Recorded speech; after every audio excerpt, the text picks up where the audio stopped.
جہانگیر کی بیوی نور جہاں شیعہ تھی۔ اس نے ایران خط لکھا کہ ایران کے سب سے بڑے مناظر کو ہندوستان بھیج دو تاکہ مناظرہ میں شیعہ مذہب کی حقانیت بیان کرے اور ساتھ میں تحریر کرے۔ کیا وہ مناظر سیدھا آگرہ نہ آئے بلکہ لاہور سے ہوتا ہوا آئے، جہاں علماء نہیں ہیں بلکہ صوفیاء ہیں جن کو مات دینا آسان ہے۔ اس طرح شیعہ مناظرہ کی آگرہ آنے سے پہلے داغ بیٹھ جائے گی۔ شیعہ مناظرہ سیدھا میاں میر صاحب کے پاس پہنچا۔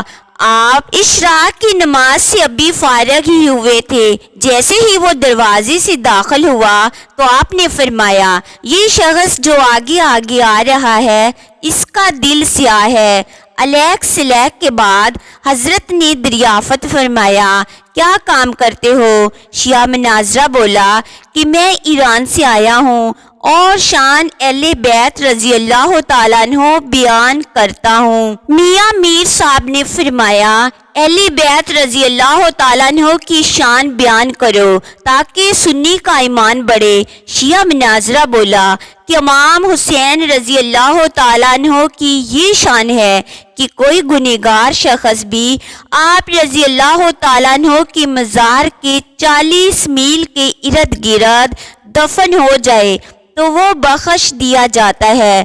میاں میر صاحب نے بار بار فرمایا، پھر سنا اور پھر پوچھا کہ امام حسین رضی اللہ تعالیٰ عنہ کو یہ مقام کیسے ملا؟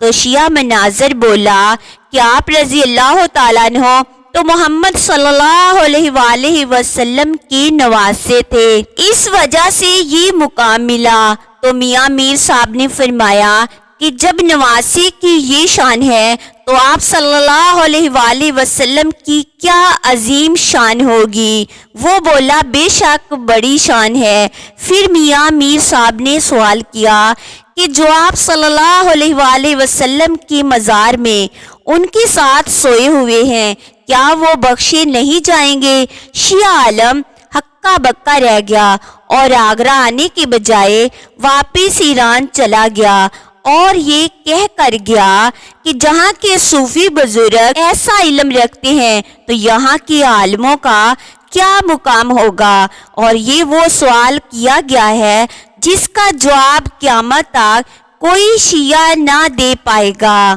محبت الہی کی پہچان۔ ایک صاحب کہتے ہیں کہ میں ایک باندی خرید کر لایا۔ دیکھنے میں وہ کمزور سی تھی، بیمار لگتی تھی۔ وہ سارا دن اس نے گھر کے کام کیے اور عشاء کے بعد مجھ سے پوچھنے لگی کہ کوئی اور کام بھی میرے ذمے ہے۔ میں نے کہا جاؤ آرام کر لو۔ اس نے وضو کیا اور مصلے پر آ گئی اور مصلے پر آ کر اس نے نفلیں پڑھنی شروع کر دی۔ کہنے لگے کہ میں سو گیا۔ تہجد کے وقت جب میری آنکھ کھلی تو میں نے دیکھا کہ وہ اس وقت اللہ تعالیٰ سے دعا مانگ رہی تھی، مناجات کر رہی تھی اور مناجات میں یہ کہہ رہی تھی کہ اے اللہ، آپ کو مجھ سے محبت رکھنے کی قسم، آپ میری یہ بات پوری فرما دیجئے۔ کہتے ہیں کہ جب میں نے یہ سنا کہ اے اللہ، آپ کو مجھ سے محبت رکھنے کی قسم، تو میں نے اس کو ٹوکا اور کہا، اے لڑکی، یہ نہ کہہ کہ اے اللہ، آپ کو مجھ سے محبت رکھنے کی قسم، بلکہ یوں کہہ کہ اے اللہ، مجھے آپ سے محبت رکھنے کی قسم فرماتے ہیں۔ کہ جب اس نے یہ سنا تو وہ ناراض ہونے لگ گئی، بگڑ گئی اور کہنے لگی، میرے مالک یہ بات ہے کہ اگر اللہ رب العزت کو مجھ سے محبت نہ ہوتی تو یوں وہ مجھ کو مصلے پر نہ بٹھاتا اور آپ کو ساری رات میٹھی نیند نہ سلاتا۔ آپ کو جو میٹھی نیند سلا دیا اور مجھے مصلے پر بٹھا کر جگا دیا۔